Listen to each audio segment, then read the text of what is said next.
At her grandson's graduation, Ruth Ellison heard her daughter-in-law whisper, "She just shows up for attention."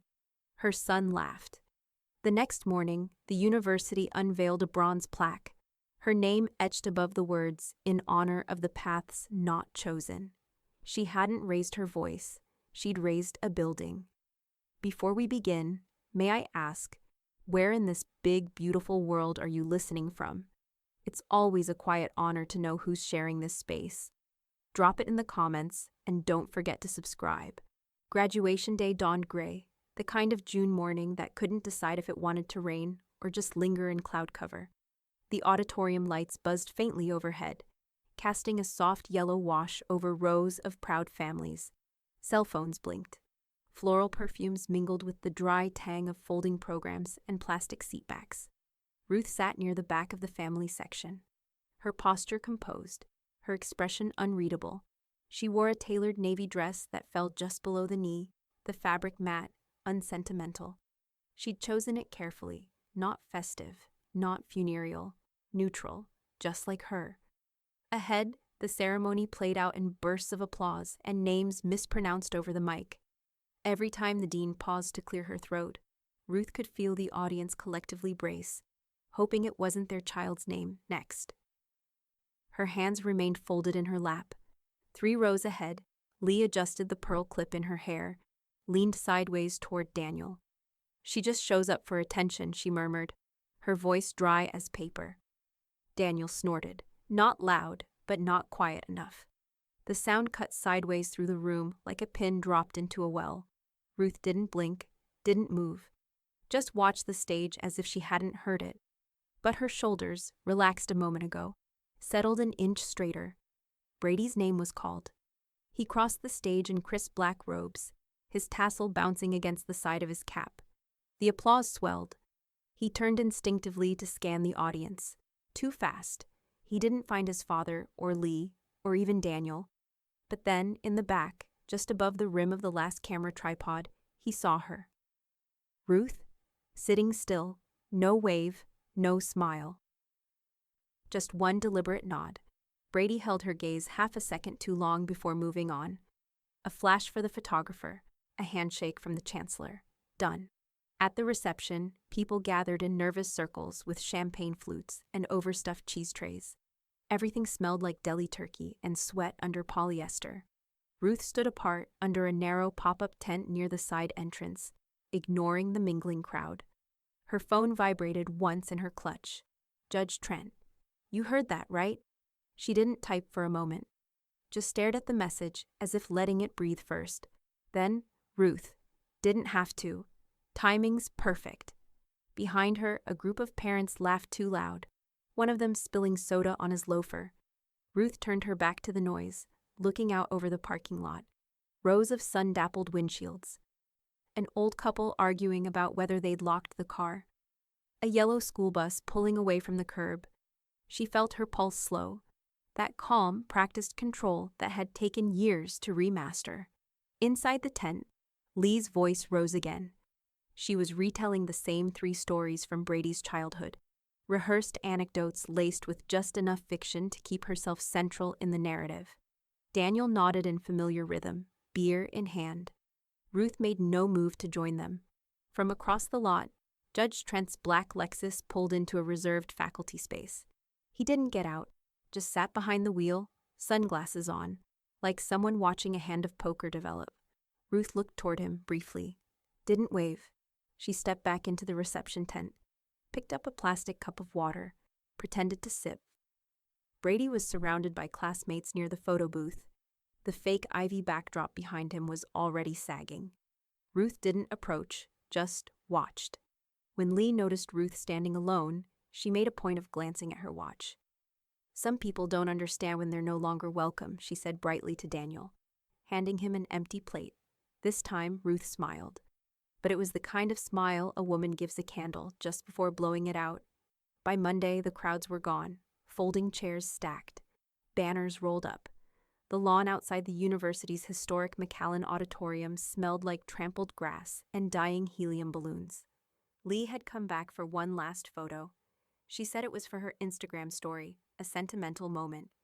some faux candid image of her resting against the side wall of the building where Brady had become a man, as she put it. Daniel hadn't wanted to come, but he drove anyway. He was still nursing a low-grade hangover and a swollen ego from the two people who'd recognized Ruth before they noticed him at the reception. Lee paused halfway down the walkway. "What the hell is that?" she asked. Daniel followed her gaze. At the base of the newly resurfaced marble steps, polished and gleaming under late morning sun, a bronze plaque had been mounted directly into the stone. Elegant serif font, subtle but unmissable. Restoration of McAllen Auditorium made possible by the Ruth E. Ellison and Family Legacy Fund. In honor of perseverance, potential, and the paths not chosen. Lee took a picture, zoomed in, out, tilted her head, as if a different angle might reveal a different name. Was this already here?" she asked. Daniel didn't answer, just stared, his brow furrowed. A pair of students walked by. One of them paused to read the plaque. "That's new," she said to her friend. "Weird they didn't mention it Saturday." They walked on. Lee turned slowly, her hand still clutching her phone. "You'd think someone would have said something." "They just did," Daniel muttered. Back at the journalism building, senior editor Clara Navarro skimmed a short press release on her second monitor. Her inbox had flagged it early Sunday, but she'd only opened it now, while chewing a pencil and avoiding edits to a half-finished commencement piece. The email came from the university's advancement office. Subject: Legacy Spotlight Edition. Do not publish until Monday noon. Attached, a photo of the new plaque, a short paragraph, and a single line bolded in red. Requested reveal date, after graduation ceremony concludes. Clara tilted her head, then sat forward, rereading the fine print. She buzzed her student reporter on Slack, Clara N. "You want a byline today? Sean Kim, always. Clara N. Find out who Ruth E. Ellison is. You've got 2 hours." By early afternoon, Sean was already scribbling the headline at the top of his notes, "The Grandmother Behind the Stage. A Quiet Benefactor Leaves a Loud Mark." He didn't know her story yet, but something about the wording of the plaque, "The Paths Not Chosen," smelled like more than philanthropy. He knew better than to spell it out, though. Clara liked subtlety. Readers liked mystery. At the Student Union Cafe, Brady scrolled his phone distractedly.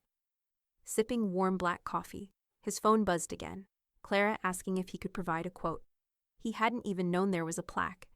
He stood up, left his tray half full, and walked back toward McAllen.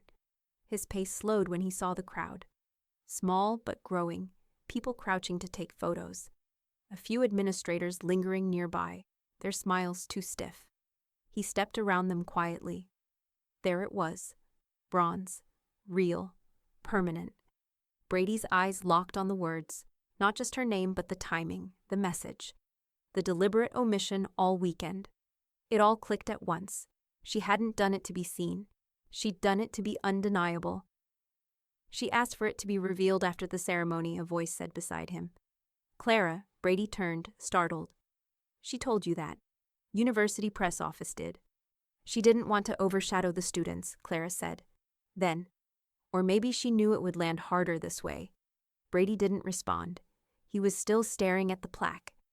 Across campus, Ruth sat in the quiet back corner of a downtown wine bar, hands wrapped around a glass of still water. No ice, no lemon, just chilled and plain. Her phone buzzed. Judge Trent. Front page of Student Daily, below the fold, but not for long. She didn't smile, just set the phone down beside her untouched drink. The server passed her table without stopping. Outside, traffic picked up. The lunch crowd.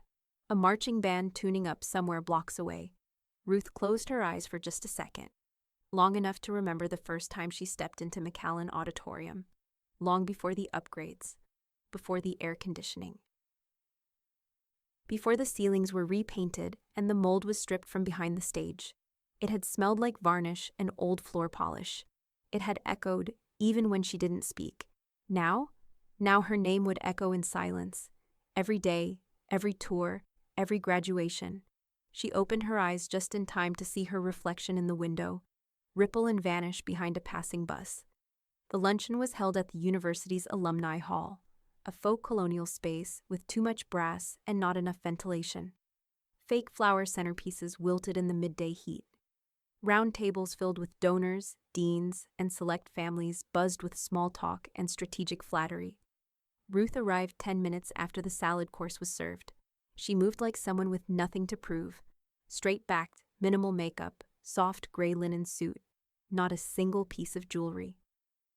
She greeted no one, didn't scan the room for familiar faces, just found her assigned table and sat, alone, folding her napkin once before laying it across her lap. The buffet was self-serve, chafing dishes of glazed chicken, lentil pilaf, and steamed vegetables that looked better in theory than execution. Ruth waited until the line thinned, then walked slowly, selecting just enough to not draw attention. Halfway through spooning roasted carrots onto her plate, a voice hissed behind her. So this was about making a scene then? Ruth didn't flinch. She didn't even turn. Lee stood too close, lipstick sharp, dressed tighter than appropriate for an afternoon event. Her fingers clutched her empty plate like a weapon. Ruth set the serving spoon down gently. No, she said, without turning. That was your line yesterday. Then she pivoted, finally facing her, calm, centered. Mine, Ruth said, voice low but firm, was in the brick. Lee's smile cracked for half a second, then returned, brittle and stretched. You just couldn't let him have his day. He had it, Ruth said. You were too busy talking through it to notice. Daniel approached from behind, shoulders hunched. Okay, hey, let's all just take a breath. It's a celebration, right? He held his hands out like some low-rent peacemaker between rival PTA moms. Ruth reached into her clutch, pulled out a small folded envelope, cream paper, embossed return address. Without a word, she handed it to Daniel. He blinked, then unfolded it. The donor letter was dated from 4 years ago.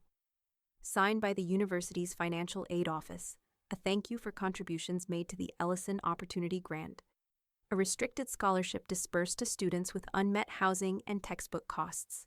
An addendum in handwriting at the bottom, initialed discreetly by the Dean of Student Affairs. Recipient, Brady T. Ellison. Remain anonymous per donor's request. Daniel read it twice, his lips parted. Ruth, you paid for? Ruth looked him in the eye. Every year. Lee's face froze. A server passed behind them, trying to refill water glasses, awkwardly detouring around the tension like it was furniture. At their table, Judge Trent tapped the stem of her wine glass with a dessert fork. A sharp clink, clink, clink that rang out above the idle conversations and soft jazz soundtrack. Heads turned. Silence fell. Ruth didn't look up at first. Then, deliberately, she returned to the table. She placed her plate down, still untouched, and stood. Thank you all for your time, she said, voice level and perfectly measured. I'd like to congratulate Brady for 4 years of hard work, grace under pressure, and character I've been proud to witness, even when others didn't. A few polite claps, mostly murmurs. Ruth turned toward Brady, who sat frozen 2 tables away between a pair of classmates. I'm leaving early, she added. Too many people here who've mistaken presence for power, and then she walked, straight out. No hesitation, no glance backward. Outside, the afternoon sun had begun to slant. Cicadas buzzed low. Ruth's heels clicked across the stone path like punctuation. Behind her, inside the hall, Lee's breathing had grown shallow and fast, the way it did when she was cornered but hadn't figured out she'd lost yet. Daniel still held the donor letter in his hand, now bent at the edge where his fingers clenched it too tight. At Brady's table, no one spoke, not even him. Not yet. By Thursday morning, it was everywhere. The print edition hit mailboxes first. Thick stock cover, matte finish, the kind alumni magazine editors reserve for capital campaign issues or obituaries of Nobel winners. At the bottom, in delicate foil stamping, the title stretched across the photo like a signature. In her name, How One Woman Helped Build Our Future. Below it, Ruth stood in a hard hat on uneven ground, surrounded by scaffold and sunlight. The photo was 5 years old, pulled from university archives, yet her posture was unmistakably hers. Hands lightly clasped in front, eyes not on the camera, but on the construction frame behind it, as if imagining the space before it existed. Inside, a 2-page spread bled edge to edge, black and white stills from the renovation, poured concrete, fresh stage lights, a dedication script drafted in her handwriting, and in the bottom corner, a smaller photo, grainier, older, of Ruth standing beside a 12-year-old boy with hair too long and shoes a half size too big. Brady. He was looking directly into the lens. She was looking at him. The pull quote ran over the fold. Real gifts don't need noise, just intention. Ruth E. Ellison, via university correspondence. By 9 a.m., Lee had already texted 3 group chats, tagged the article in a Facebook story, and made a call to a friend on the alumni board. She led with mock surprise. "We didn't even know about it, can you imagine?" She never said a word, just wanted it to be a family thing. The phrasing shifted subtly with each version. So private, so humble, so Ruth. But the subtext stayed the same. This narrative wasn't supposed to belong to anyone else. Her voice, high and rehearsed, rang out over brunch tables and filtered through yoga studio locker rooms. But with every retelling, the truth pressed closer, clearer, because not once did Ruth respond. No quote, no interview, not even a correction. She let the feature breathe, let the silence build around it like scaffolding around a monument no one realized had already been built. Daniel read it at the kitchen island, still in his slippers, the magazine spread across a plate of unfinished toast. He rubbed his forehead and stared at the picture of the plaque, now burnished and catching morning sun. He didn't speak for a long time. Later, when Lee asked if he thought Ruth had planned it this way all along, he said nothing, because he honestly didn't know anymore. At the student newsroom, Sean Kim fielded 3 separate calls for reprint permission. He sat grinning, headphones looped around his neck, a little stunned by the reach. Clara Navarro dropped a rare compliment in front of the full staff meeting. Sometimes the quiet stories are the ones that ring loudest. By noon, Brady reposted the article on Instagram. No filter. Just the magazine cover on a flat table, a coffee mug half in frame. The caption read, "She never needed credit." It got over 1,200 likes in the first hour, most from classmates, a few from former teachers.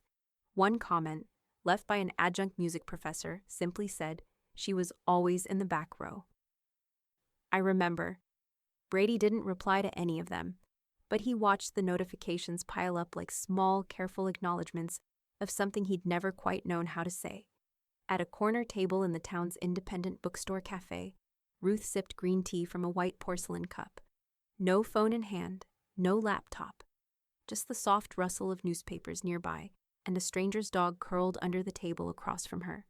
She hadn't seen the article in full, but she didn't need to. She already knew how it landed. That wasn't vanity, it was pattern recognition. People heard echoes. That was the thing about truth. Even when buried deep under years of someone else's noise, it eventually rang out, a bell you couldn't unhear. A new text appeared on Judge Trent's phone, still unread as he leaned back in his leather chair. "Ruth, thank you for staying silent." That was the loudest part. Daniel's firm had an entire corner wall dedicated to legacy partnerships, photos of its senior partners flanking major civic projects, framed letters from governors and mayors, commemorative ribbons, check-passing ceremonies no one asked for. One of the centerpieces, a blown-up photo of McAllen Auditorium mid-renovation. The caption beneath it read, "Ellison family, long-standing supporters of education and the arts." No one had questioned it, until now. By Friday, 3 different donors had forwarded in her name to the firm's development officer. One had scribbled a note in the subject line. Thought this was Daniel's project? The tone wasn't accusatory. Not yet. But it carried weight. The kind that didn't need exclamation marks to rattle glass. Daniel stood in his office, arms crossed, staring at the plaque on his screen. The photo from the article had gone viral within their business alumni network. Not because of the construction, because of the name. Ruth E. Ellison and Family Legacy Fund. He knew how this looked. Worse, he knew how long he'd let people assume otherwise. The truth had always been technically available, but he'd carefully leaned the other way, nudging, not lying, letting the occasional comment stand uncorrected, letting people believe his family was the source of the fund, that he came from a line of civic-minded, asset-leveraging, soft power-playing Ellisons. It was useful, in boardrooms, in client dinners, in merger talks, and now it was vaporizing. At home, Lee paced the kitchen, holding her phone with both hands like it might jump. Her thumb hovered over her contact list, hesitating. "She's not going to talk to you," Daniel called out from the den. His voice was flat, distracted. His laptop open beside a legal pad scrawled with damage control notes. Lee bit the inside of her cheek. "I'm not calling her. I'm calling Marlene. She's on the legacy gift board." "To say what? That we were surprised Ruth didn't brag about donating millions?" Daniel set the pen down harder than necessary. "That we're victims of her silence?" Lee didn't answer. She knew better than to chase the line when his voice dropped like that. At the campus newsroom, Clara Navarro stood by the large windows, scrolling through her call log. Most of the feedback had been glowing. A few local editors had asked if they could excerpt the piece. But the call that stuck with her had come that morning, a clipped, professional voice from a major private investment group that had just pulled out of a pending campus partnership. "So Ruth is the real benefactor?" the woman had asked. Clara had paused, weighing the tone. "Yes," she'd said, simply. There was silence on the other end, then a curt, "Thank you," and the line went dead. Back at his firm, Daniel refreshed his inbox again. Still nothing from the regional chair. Still no reply from the marketing director. And now, suddenly, a new calendar invite had popped up. Quarterly donor transparency review, mandatory. He shut the laptop harder than he needed to. Down the hall, in the locked file room, an assistant quietly removed the old McAllen photo from the wall. No announcement, just a silent errand. A new directive passed from above. The brass frame hit the bottom of a cardboard box with a soft thunk. Across town, in his chambers, Judge Trent stirred cream into his coffee, watching the news scroll silently on his office television. The camera panned past McAllen Auditorium. The plaque caught the light like a mirror aimed at the past. His phone buzzed. A text from Ruth. "Ruth, let them spin." "That's what they do when they're dizzy." He smiled. Typed back, "Judge Trent." Truth hits harder when it's engraved. By the following Tuesday, the Ellison Family Trust had a new letterhead, not the design, the substance. Ruth sat across a walnut conference table in Julian's office, the blinds drawn halfway against the noon glare. A faint scent of lemon polish and burnt espresso hung in the air. The only sounds were the quiet click of his fountain pen and the soft hum of the HVAC. Serena Parker, her financial advisor of 15 years, was there too. Her posture, always crisp, now tilted slightly toward Ruth in that familiar mix of admiration and awe. She'd watched this woman weather storms no quarterly statement could quantify. Julian adjusted his glasses, flipping through the file. "The revisions are simple, Mrs. Ellison. Daniel remains listed as co-trustee for now, but the controlling authority shifts to Brady upon your passing or upon your written directive." Ruth nodded. "Which this is?" Julian looked up. "You're sure you don't want to inform them first?" Ruth smiled. That faint surgical smile she used when people mistook courtesy for compliance. "I've informed them for years," she said. "They just never listened." Serena closed her folder and leaned back. "This will reroute all education funds directly. No intermediary sign-off from Daniel or Lee. College, postgraduate, anything Brady pursues. Fully protected, fully independent." "Good," Ruth said softly. "That's what it was meant for." Julian signed, then slid the papers across the table for Ruth's signature. The pen moved in 3 clean strokes. Her name, elegant, unhurried, anchored the page. He pressed his seal into the corner, the embossed crest catching the light. Outside, downtown traffic murmured like an indifferent tide. Inside, something irrevocable settled. That afternoon, Daniel was in the middle of a client debrief when his phone buzzed. A single-line email notification slid across the corner of his screen. Subject: Ellison Family Trust. Administrative update from J. Whitmore, S.King. His mouth went dry. He opened it, read it once, then again, no explanation. No courtesy call, just a carbon copy confirmation. Modification executed per primary grantor authority. The words landed like quiet thunder. He excused himself mid-sentence, ignoring the look from his assistant as he stepped into the hallway. His reflection in the glass door looked older than it had last week. Paler, too. He called Lee. She moved it, he said, voice low. What? The trust. The education fund. Everything that tied us in. It's gone. Lee's silence stretched until he could hear her swallow. She can't just… She did, he snapped. He rubbed his forehead, his thumb pressing against the edge of his temple. Julian must have filed it this morning. That's why he didn't take my call yesterday. Lee tried for steadiness, but her voice wavered. Then we need a family discussion, a real one. Sit down. Talk through what she's… Daniel laughed once, a sharp, humorless sound. She's not coming to any table you set, Lee. Not anymore. Lee didn't respond. The line clicked silent. Across town, Serena watched Ruth from her office window as she waited for her car. There was something almost regal about the older woman's stillness. No theatrics, no performance. Just the gravity of someone who had already weighed every consequence before signing her name. You could have removed him years ago, Serena said quietly. I could have, Ruth replied. But then he'd have said I never gave him a chance. She paused, adjusting her coat sleeve. I gave him one. That was the contract I canceled. At home, Ruth moved through the quiet like someone reacquainting herself with peace.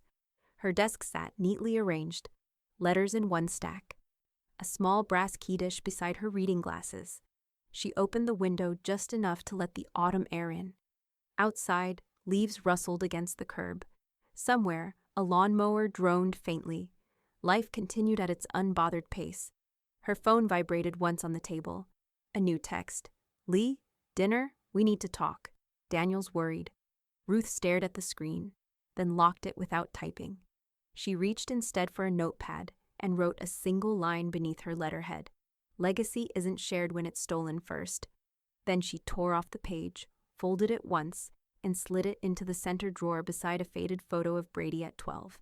The same one from the magazine feature, though the corners now curled from age. Her eyes softened. Outside, a black sedan idled at the curb. Julian's clerk, waiting to courier the finalized trust packet to the registrar. He watched as Ruth appeared at the door, handed over the sealed envelope, and nodded once. No ceremony, no farewell, just another step, measured and exact. As the car pulled away, Ruth stood at the window until it disappeared. Her reflection caught the last of the daylight, serene, composed, untouchable. And somewhere in a downtown office, Daniel stared at his phone as the notification refreshed again, confirming what he already knew but couldn't accept. Primary authority, Ruth E. Ellison. Successor, Brady T. Ellison. He shut his eyes. The echo of his own pulse in his ears sounded a lot like footsteps, leaving a room he wasn't invited into anymore. The ballroom shimmered in soft gold, tall arrangements of white hydrangeas perched in vases, like they belonged to a quieter century.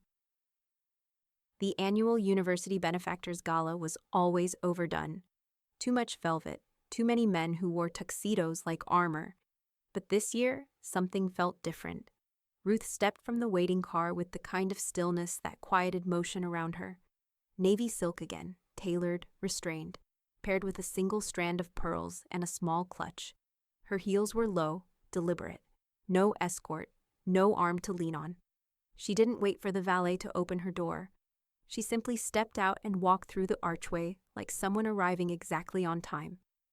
Inside, the lights dimmed as the MC called names and titles, sponsors, trustees, old money foundations with louder voices than records. Then, and this year's Ellison Legacy Acknowledgement goes to Mrs. Ruth E. Ellison.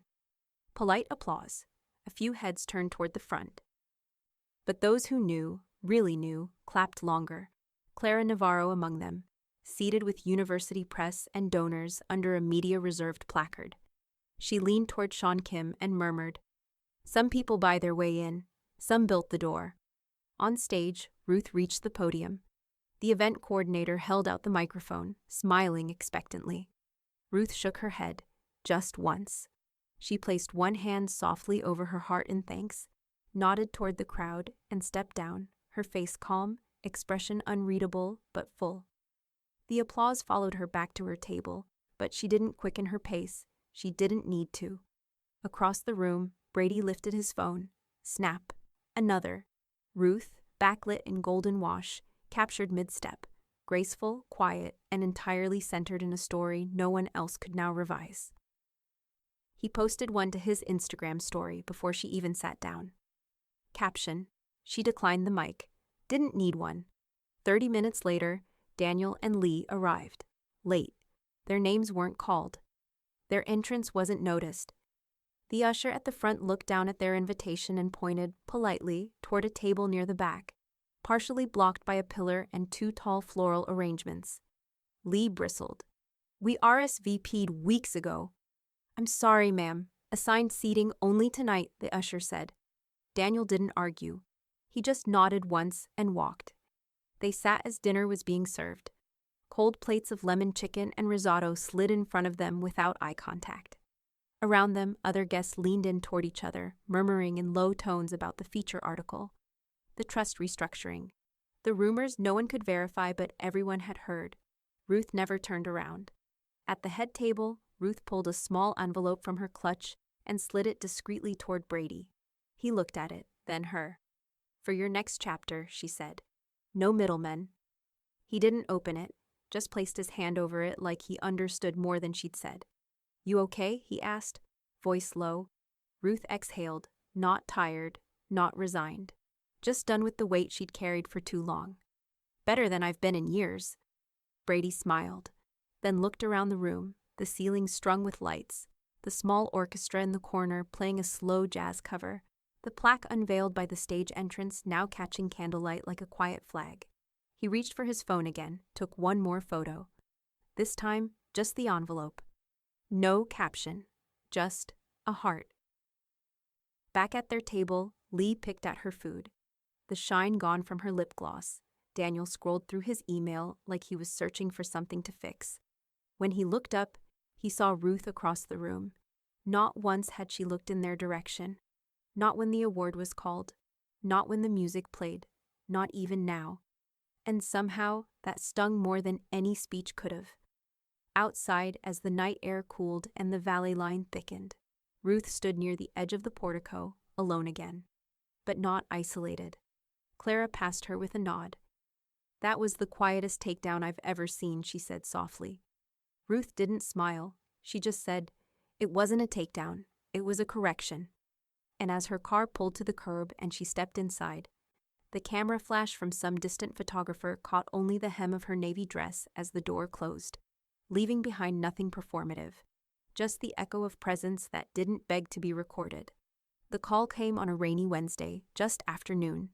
Clara Navarro's voice was crisp, professional, but gentler than usual. "We'd like to do a formal profile, not another feature, not student-written, full editorial, staff photographer, on record." There was a pause. "Just you," Clara added, "not them." Ruth didn't ask who them was. She said only one condition. The piece ran 2 weeks later in the university's quarterly, on glossy pages thick enough to feel archival. The cover was simple, Ruth standing outside McAllen Auditorium, her hand grazing the stone corner where the bronze plaque sat. No smile, no pose, just presence. The title read, "Ruth E. Ellison, What It Means to Stay." The quote appeared 3 pages in, under a black and white portrait that showed her seated by a library window, lit only by afternoon light. "Legacy is what's left when people stop pretending." She gave no further statements, no background spin, no softening for headlines. The article wove in her philanthropic history, her early battles with university policy boards, and her consistent but quiet contributions to access and equity scholarships. What had once been rumor or footnote was now fact. What wasn't included was equally telling. No mention of Lee, no credit to Daniel, no reference to family support. Instead, a sidebar ran down the left margin of page 5. Clean, brutal, billed benefactors versus documented donors, a verified audit of contributions tied to the McAllen renovation project. Under it, a single table, 2 columns. Name amount contributed: Ruth E. Ellison, 3.2 Myers, Daniel Ellison, $0, Lee Prescott, Ellison, $0, no commentary, just data, but it roared louder than any paragraph. In the private circles Lee still frequented, luncheons, fundraising committees, community boards, The reaction was swift and merciless. Some gave her tight smiles. Others avoided eye contact altogether. A few forwarded the article with passive-aggressive subject lines like, "Loved this profile. So overdue." Lee's response was always the same, a half laugh, a performative eye roll, and then, "She's a media manipulator, always was, makes herself the victim and the saint in the same breath." She said it to anyone who'd listen. A few nodded. Most just nodded to get away. What haunted Lee most wasn't the article. It was how often her name didn't appear at all. Daniel's approach was colder. No texts, no calls. Just a terse, precisely worded email sent at 1:34 a.m., the kind of hour reserved for guilt that thinks it's reason. Subject: "Enough, Ruth. You've made your point. Please consider the long-term effects of continually embarrassing the family." Daniel, there was no greeting, no closing, no signature block, just those 3 lines. She never responded. Brady read the article twice, once quickly at the kitchen table, bowl of cereal in hand, nodding slowly through each paragraph, like something long felt was finally being said out loud. Then again later, more slowly, while sitting on the library steps just outside McAllen. His phone buzzed with messages from friends, professors, people he barely knew. She really built this place, didn't she? "You're lucky to have her. Wish I'd known her before." He didn't respond to any of them. He just opened the envelope she'd handed him at the gala and pulled out the contents for the first time. A cashier's check, dated that week, 6 figures, and a handwritten note folded behind it. "No more middlemen. Go make something that can't be erased. R." Back at the newsroom, Clara sat in her office, coffee gone cold, the profile spread open across her desk. The response had been overwhelming. Calls from higher ed magazines, alumni engagement coordinators, even a short segment request from a local affiliate. But the text that had stuck with her came from the university's endowment committee chair. "There's talk of naming the new scholarship after her. Quietly, she doesn't need to accept. It'll just be there," Clara smiled to herself. Not triumphant, just satisfied. She typed back, "That's how legacy works. It doesn't ask permission." In her garden, Ruth clipped the last of the season's roses before the frost came. A soft wind moved through the hedges, stirring the wind chimes just enough to ring without rhythm. She hadn't read Daniel's email, not because she hadn't seen it, because it didn't deserve to be opened. At her desk, she slid the clippings into a jar, wrapped a ribbon around the rim, and placed them beside the same drawer that held Brady's photo. She paused, then reached in and took out the old curled magazine spread. Brady at 12, hand in hers, looking ahead. She unfolded it and laid it beside the envelope he had now opened. 2 pieces of proof. One boy becoming a man. One woman deciding no one else would write her ending for her. The auditorium was full, but hushed. No spotlights, no glittering banners. Just rows of folding chairs and the faint smell of newly cut flowers and old hardwood. The kind of ceremony that didn't try too hard because it didn't have to. It knew the weight of what it represented. Commencement. The program had listed Ruth's name 3rd on the lineup, beneath the chancellor and the dean of students. No introduction beyond a single line. Remarks from Ruth E. Ellison, philanthropic trustee. No title, no affiliation, just her name. When she stepped onto the stage, the audience stirred, not gasping, not whispering, but with the low murmur of recognition.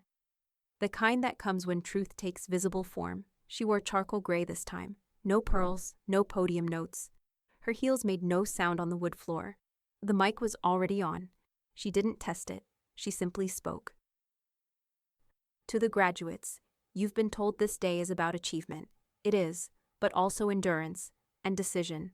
The world will ask you to explain yourself constantly. Don't. Let your silence be proof. Let your giving speak. And when it comes time to build what you needed and never found. That's how we change things." A pause. She adjusted the microphone down a half inch, her hand steady. "The university has approved a new scholarship, not in my name, but in the name of those who never ask for credit.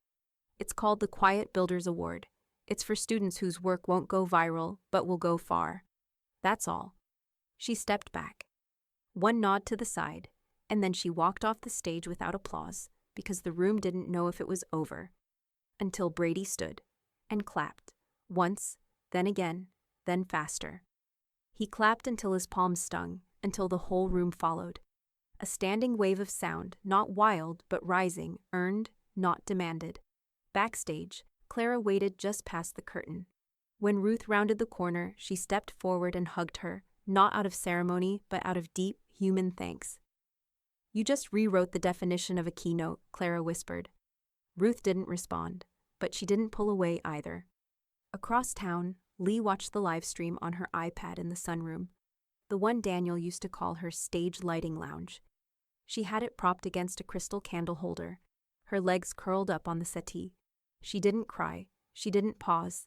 She didn't even blink as Ruth's image filled the screen, smaller than real life but larger than memory. When Ruth named the award, Lee's jaw tightened. "She did it," she muttered to no one. She really went and did it. Outside the window, the wind rattled the hydrangeas she'd overwatered last week. She picked up her phone, typed, deleted, typed again, deleted again. Daniel wasn't there. He hadn't even asked when the ceremony was. He was in a client strategy meeting, poring over Q3 forecasts like they could change the past. Back at the auditorium, Brady waited near the foot of the stage, hands in his pockets, eyes red-rimmed but steady. When Ruth descended the steps, he didn't say anything at first, just reached out briefly and touched her arm. She touched his back, and they walked down the aisle together, not center stage, not under lights, but side by side. As they passed the first row, someone held out a program for Ruth to sign. She declined with a small smile and a shake of her head. "No signatures today," she said quietly, "only next chapters." The office of the Ellison Foundation occupied one quiet floor above a downtown credit union.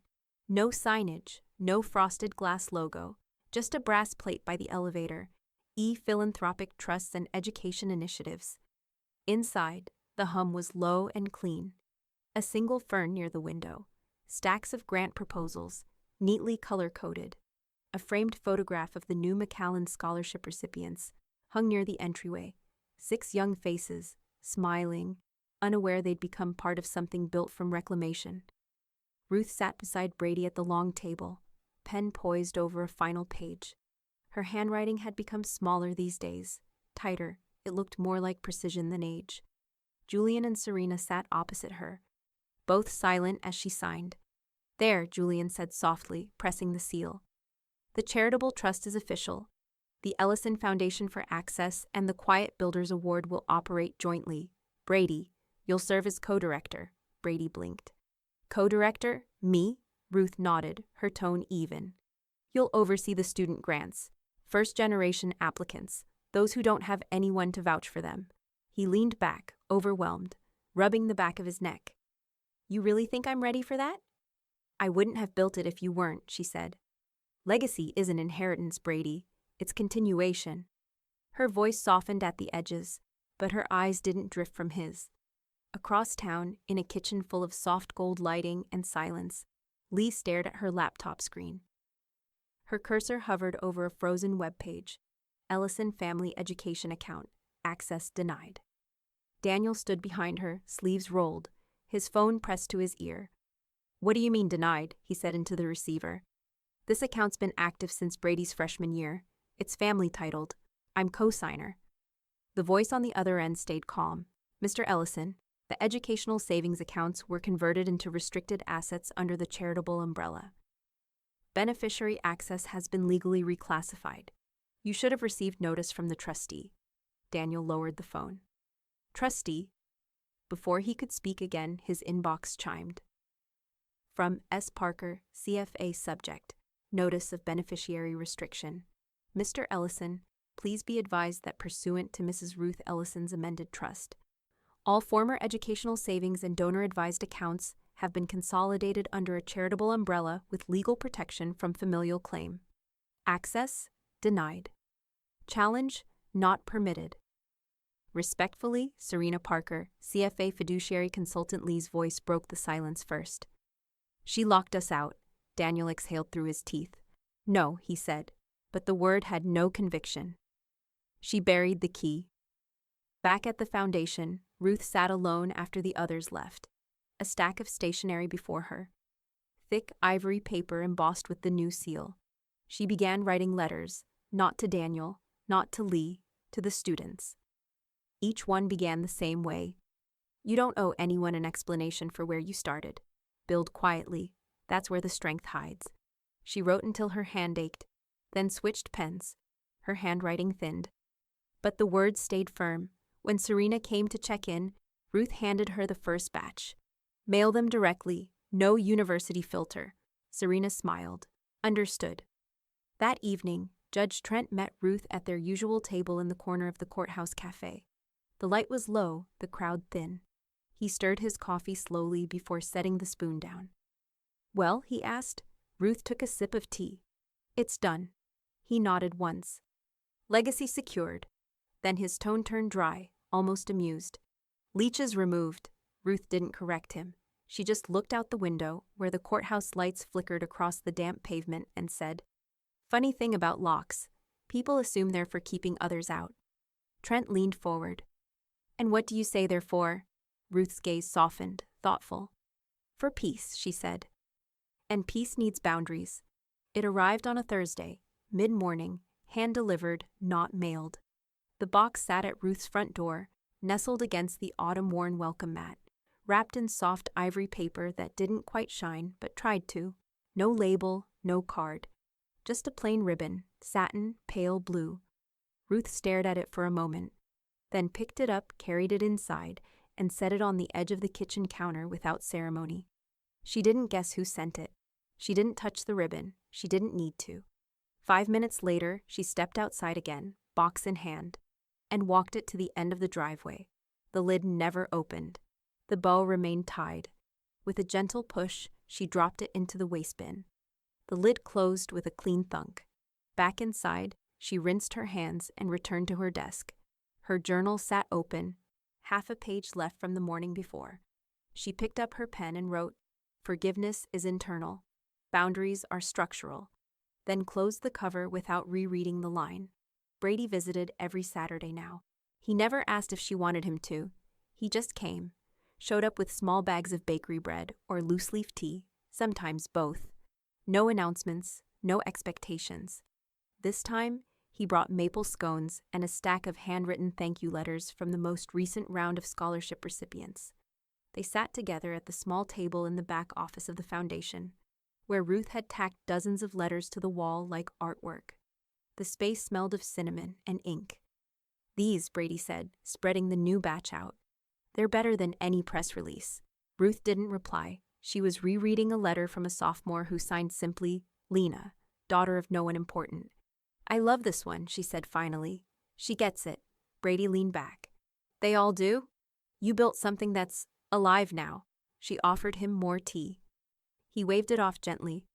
"I'm still full from lunch." Then he hesitated, shifting forward in his seat. He didn't bring up Daniel or Lee. He hadn't in weeks, and Ruth never asked. But now he said, almost too casually, "They've been quiet. I don't know if that's peace or strategy." Ruth set her cup down. "Let them have silence," she said. "It's what they offered me first." Brady nodded. There was no defensiveness in his face, no tug of war between loyalty and truth. Just understanding, the kind earned through witnessing, not just hearing.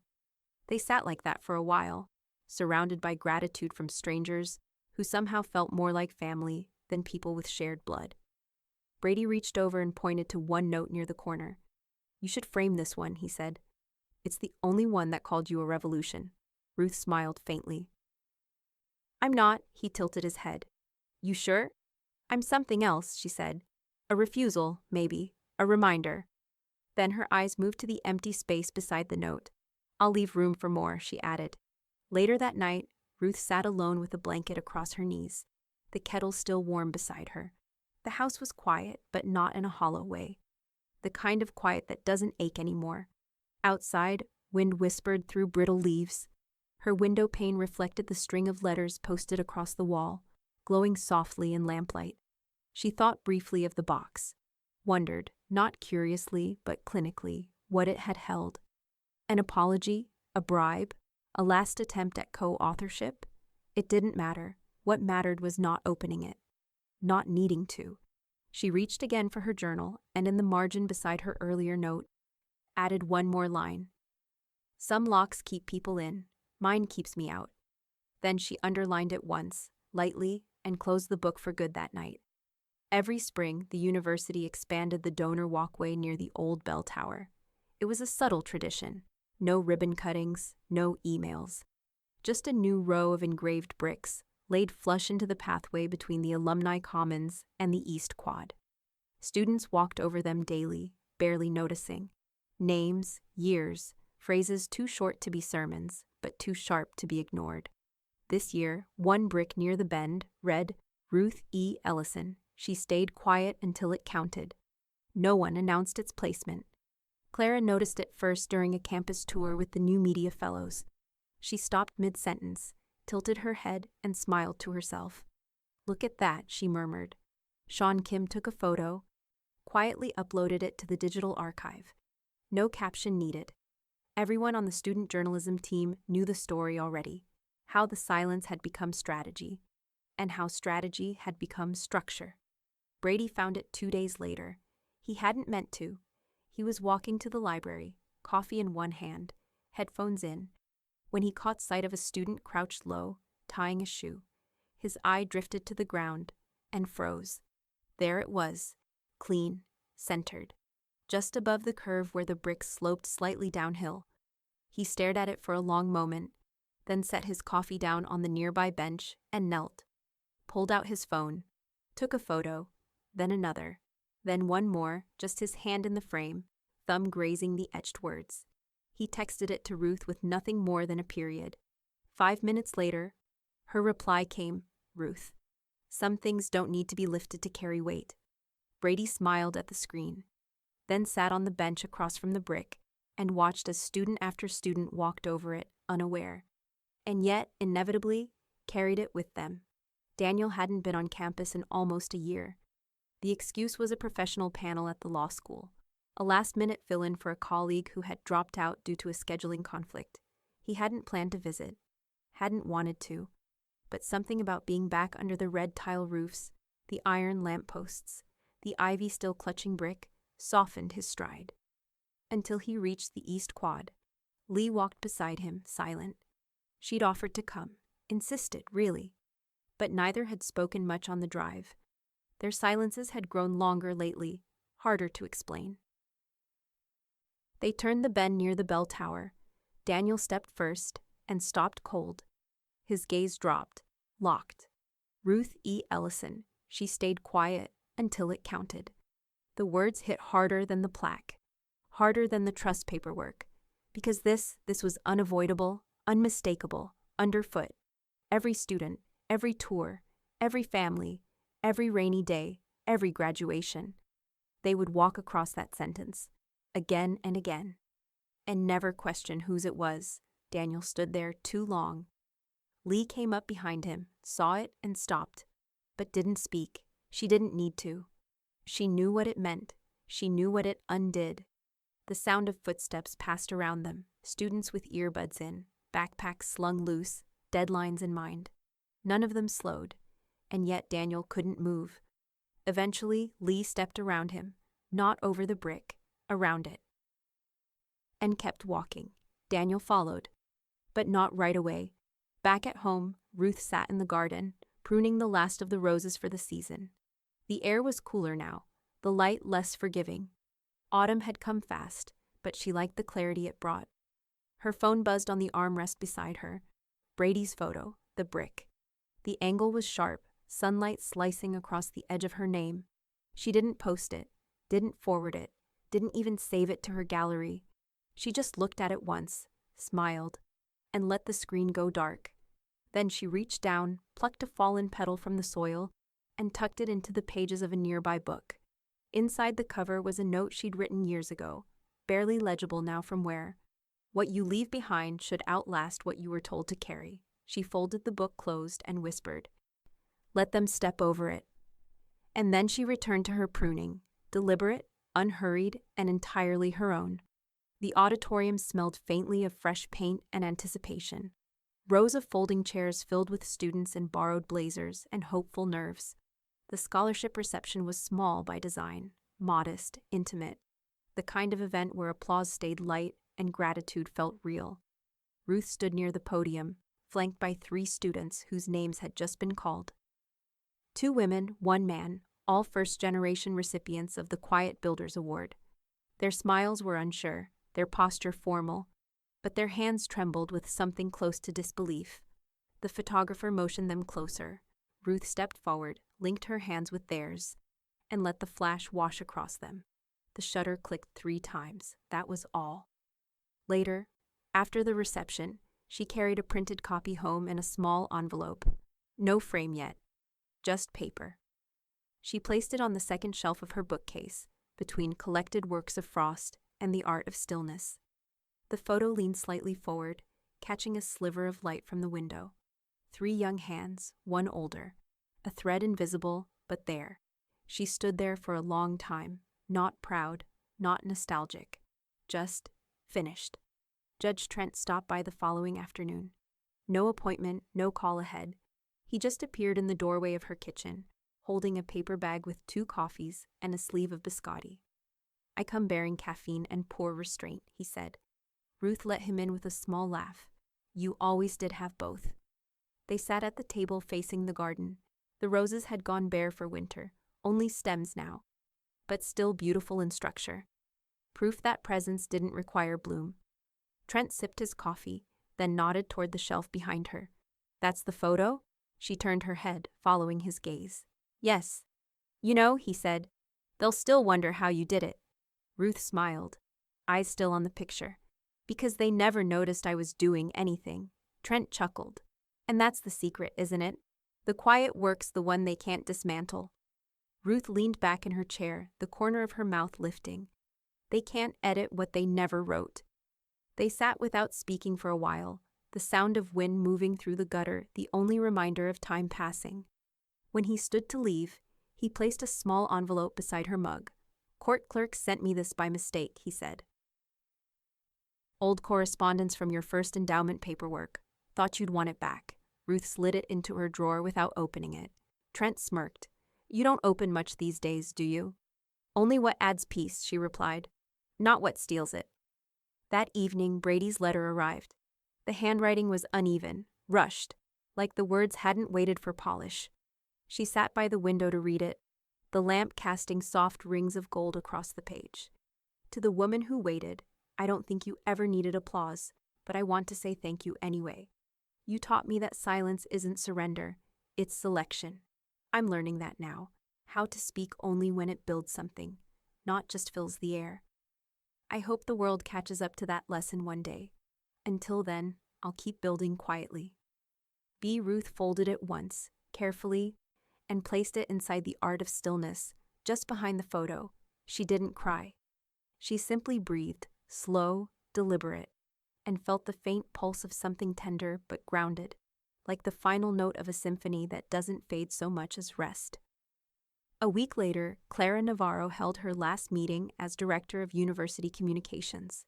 The staff gathered in the newsroom conference room, balancing cupcakes and half-empty coffee cups, pretending it was just another Thursday. Sean Kim gave a short toast. Awkward, funny, too sincere for irony.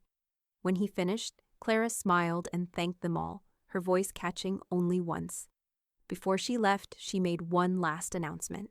"I've accepted a board advisory position with the Ellison Foundation," she said, pausing for effect. "And effective immediately. I'm naming Ruth Ellison as honorary chair." The room went still, then broke into a soft wave of applause. Sean raised his cup. "Fitting. The woman who taught us how to build quietly." Clara nodded. "Exactly." That night, Ruth received a text from Clara. "Your honorary chair now. No speeches required. Promise." Ruth replied, "Good. I've said enough for one lifetime." Then she set her phone aside and looked once more at the photo on the shelf. Outside, snow began to fall, the first of the season. Soft, steady, barely visible until it touched the ground. The kind that covered everything evenly. making no distinction between what had once bloomed and what had already withered. She reached for her pen, opened her journal one last time, and wrote, "Silence isn't the absence of sound, it's the presence of understanding." She closed the cover and placed the pen atop it like a bookmark. Then she leaned back in her chair, the sound of snow thickening against the window, and whispered, not to anyone, but to the air itself. Finally, the voicemail came mid-morning. Ruth was slicing an apple when the phone buzzed across the counter. She glanced at the screen, blocked number, and let it go. It clicked into voicemail, 1 minute and 42 seconds long. She didn't check it right away. Instead, she finished the apple, stacked the cutting board in the sink, and took the kettle off the stove. It wasn't until the tea steeped that she pressed play. A pause. Then Lee's voice, thinner than she remembered, breathier. "Ruth, I know you won't pick up.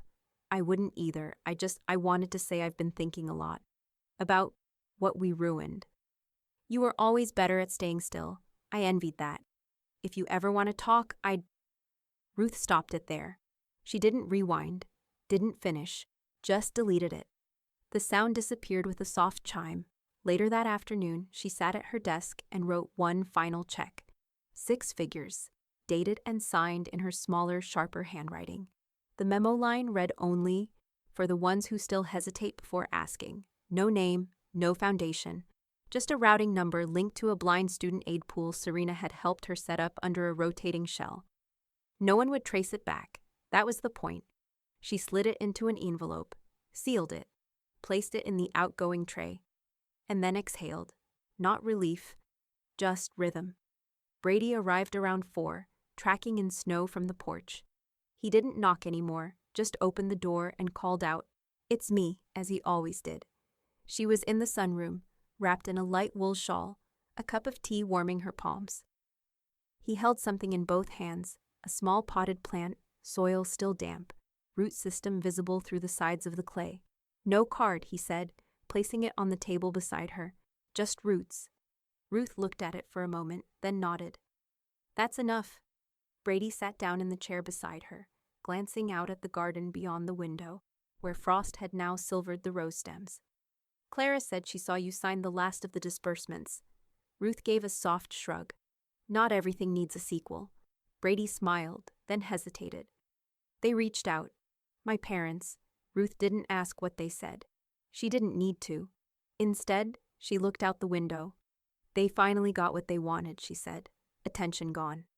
Brady didn't press further. She'd taught him that silence was never empty, only intentional. That evening, Judge Trent came by just before sundown.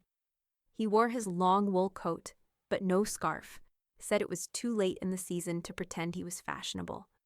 She greeted him with ginger tea. They sat in the living room with the fire low, the lamp casting long shadows across the wood floor. "You know," he said, "I've officiated more than 400 services, and I've buried a few hundred more than that. I've seen what lasts and what doesn't." Ruth stirred her tea slowly, waiting. "You left a mark," he said, "but not a mess."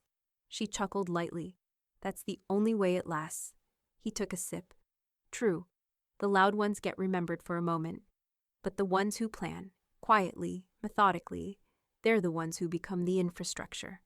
Ruth nodded toward the plant Brady had brought. "The ones who think like roots?" Trent smiled. "Exactly." They sat for a while, not filling the silence, but letting it rest between them.